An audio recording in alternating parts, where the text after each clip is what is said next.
Hello friends, welcome to my channel. NASA भी कांप गया जब अंतरिक्ष में साक्षात दिखे श्री विष्णु। आखिर उस तस्वीर की सच्चाई क्या थी और किस तरह से वो वेद पुराणों से जुड़ी है। लेकिन उसके लिए सबसे पहले आपको भगवान श्री कृष्ण और भगवान विष्णु के बारे में वो बातें जान लेनी चाहिए जो कि आपको जानना बहुत जरूरी है, क्योंकि इन बातों का जुड़ाव नासा को मिली उस चौंकाने वाली तस्वीर से भी है। भगवान श्री कृष्ण ने गीता में एक वाक्य कहा है कि इस दुनिया के हर जीव में मैं हूँ, कण कण में मेरा ही वास है। जीवों की आत्मा मैं हूँ। कल भी मैं था, आज भी मैं हूँ और कल भी मैं ही रहूँगा। इस दुनिया के आरंभ में मैं हूँ, इस दुनिया के मध्य में भी मैं हूँ और अंत में भी मैं ही रहूँगा। वहीं दूसरी तरफ अगर हम वेदों और ग्रंथों की तरफ नजर डालें तो पता चलता है कि भगवान विष्णु को 3 श्रेणियों में बांटा गया है।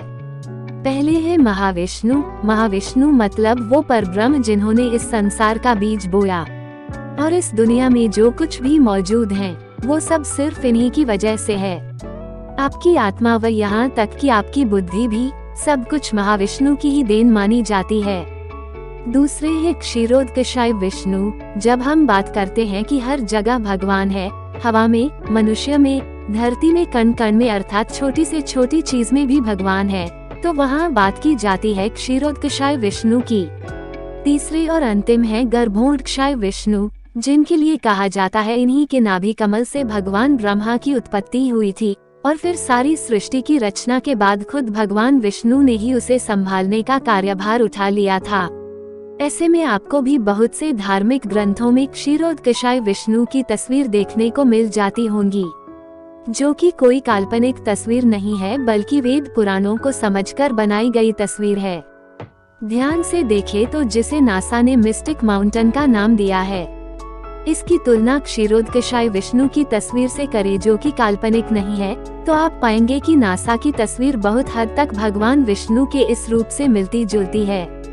इतना ही नहीं, इसके बाद फिर से 2 महीने बाद नासा के टेलीस्कोप द्वारा एक दूसरी तस्वीर खींची गई जिसे हैंड ऑफ गॉड का नाम दिया गया। इसे भी ध्यान से देखने पर आपको लगेगा कि किसी भगवान का हाथ आपके सामने है। जब ये वाली तस्वीर नासा द्वारा लोगों के बीच आई तो लोग चौंकने लगे और दोनों ही फोटो को भगवान से जोड़ते हुए बड़ी तेजी से सोशल मीडिया पर वायरल करने लगे। धीरे धीरे इन दोनों तस्वीरों ने पूरी दुनिया में तहलका मचा दिया। कुछ लोगों ने हाथ वाली तस्वीर के लिए ये भी कहा कि यह तस्वीर ब्रह्मांड के अंतिम छोटी से निकलती हुई दिखाई दे रही है और उंगलियों के ऊपर सुदर्शन चक्र है।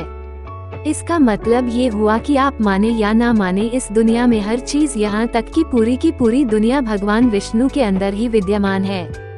इसलिए समय समय पर प्रकृति ऐसे ऐसे चमत्कार दिखाती है जिसे देखकर विज्ञान के भी होश उड़ जाते हैं।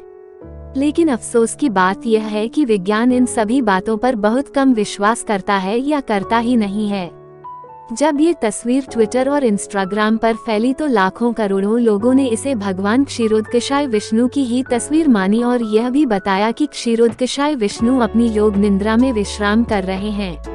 अब यहाँ बहुत सारे लोग ये भी कह सकते हैं कि यह गलत है और विज्ञान की वजह से ही सब कुछ इस दुनिया में संभव हो पाया है। विज्ञान ने इस दुनिया को उत्पन्न किया है।